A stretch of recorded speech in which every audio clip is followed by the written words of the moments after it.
Alabama, America. राज्य के गार्डस्डेन नगर के पास एक गांव में रहने वाले एक हाई स्कूल के विद्यार्थी को अपने मित्र को चिढ़ाने की सूझी।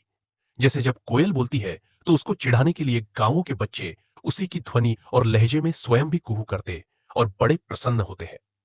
इसी विनोद के भाव में इस विद्यार्थी ने भी अपने मित्र को चिढ़ाना प्रारंभ किया। पर उसकी प्रक्रिया अन्य लोगों से न केवल भिन्न थी, अपितु विलक्षण भी थी, कि जिसे अतीन्द्रिय क्षमता या सिक्स्थ सेंस ही कहा जा सकता है। फ्रैंकलिन नामक इस विद्यार्थी की विशेषता यह थी कि वह अपने साथी के कुछ भी बोलने के साथ ही हूबहू वही शब्द उसी लहजे में और बिना एक क्षण का विलंब किए उसके अक्षरों की ताल बैठाते हुए बोलने लगता था, मानो उसके मन में भी उस समय वही भाव उठ रहे हो जो वह दूसरा साथी व्यक्त कर रहा था। कई विशेषज्ञों और मनोवैज्ञानिकों ने उनकी जांच की तो वह यह नहीं बता पाए कि इसका रहस्य क्या है। स्वयं फ्रैंकलिन भी नहीं जानता था। उसकी एक विशेषता यह भी थी कि वह जब पढ़ता था तभी एक बार के अध्ययन से पूरी पुस्तक अक्षरशः कंठस्थ कर लेता था। एक बार परीक्षा में एक ऐसा प्रश्न आया जिसे वह नहीं जानता था। उस समय इसी क्षमता ने साथ दिया। एक दूसरे विद्यार्थी के मुख की भावभंगिमा को देख देखकर उसने जो कुछ लिखा था वही स्वयं भी परीक्षा पुस्तिका में लिख दिया। विद्यार्थी जीवन से ही उन्हें अपनी सिक्स्थ सेंस का सार्वजनिक प्रदर्शन करना पड़ा और शीघ्र ही वह अंतरराष्ट्रीय ख्याति तक पहुंच गए।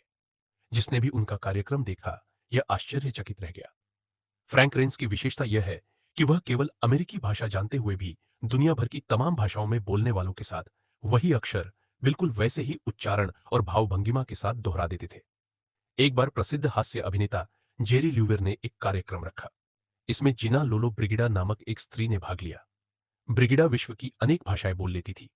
उन्होंने पहले तो एक एक भाषा के वाक्य बोले जिन्हें रेंस ने उनके उच्चारण के साथ ही दोहरा दिया।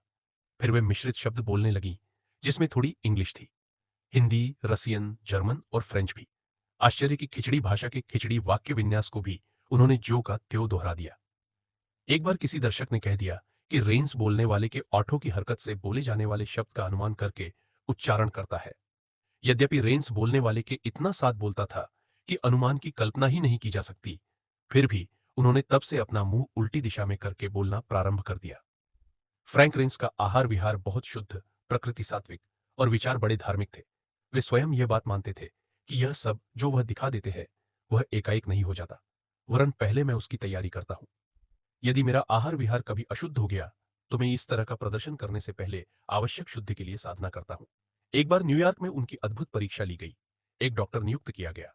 उसने लगभग 20 पेज का एक वैज्ञानिक लेख तैयार किया जिसमें चिकित्सा शास्त्र के ऐसे कठिन शब्दों का बहुतायत से प्रयोग किया गया था जिनकी सर्वसाधारण को जानकारी तो दूर, बड़े बड़े डॉक्टर तक शुद्ध उच्चारण नहीं कर सकते थे। डॉक्टर एक कोने में खड़े हुए और फ्रैंक रेंस दूसरे कोने में। रेंस के सामने टेप रिकॉर्डर था और मुंह डॉक्टर से उल्टी दिशा में, अर्थात वह डॉक्टर स्पीच पढ़ता गया और रेंस साथ साथ दोहराते गए। पीछे टेप रिकॉर्डर सुना गया तो लोग आश्चर्यचकित रह गए कि साधारण शिक्षा वाले रेंस ने वह कठिन उच्चारण भी कितने साफ और स्पष्ट ढंग से कर दिए हैं। टेलीफोन और टेलीविजन पर भी अपने कार्यक्रम प्रदर्शित करके फ्रैंक रेंस ने उपरोक्त बातों की सत्यता प्रमाणित कर दी। टेलीफोन पर चाहे कितनी दूर कोई व्यक्ति खड़ा हो, चाहे जिस भाषा में बोलता जाए, हाथ में टेलीफोन पकड़े फ्रैंक रेंस भी उसके साथ ही वही उच्चारण दोहराते चले जाते हैं। उन्होंने I have got a secret और टुनाइट कार्यक्रमों में भी भाग लेकर लोगों को आश्चर्यचकित किया, पर उनकी इस आश्चर्यजनक क्षमता का उपयोग मात्र मनोरंजन हो गया था। उसका उपयोग किसी बड़े कार्य में होना चाहिए था। जैसा कि फ्रैंक रेंस स्वयं कहते थे कि मेरे भीतर से ऐसी आवाज आया करती है कि आगे एक ऐसा युग आ रहा है जब लोगों में इस तरह की अतीन्द्रिय क्षमताएं सामान्य हो जाएंगी। मुझे ऐसा लगता है कि मुझे उसी दिशा में काम करना चाहिए। यह प्रेरणा क्यों उठती है, कहां से आती है, यह वे स्वयं नहीं जानते। इस तरह की क्षमताएं मानसिक शक्तियों के विकास से ही प्राप्त हो सकती है।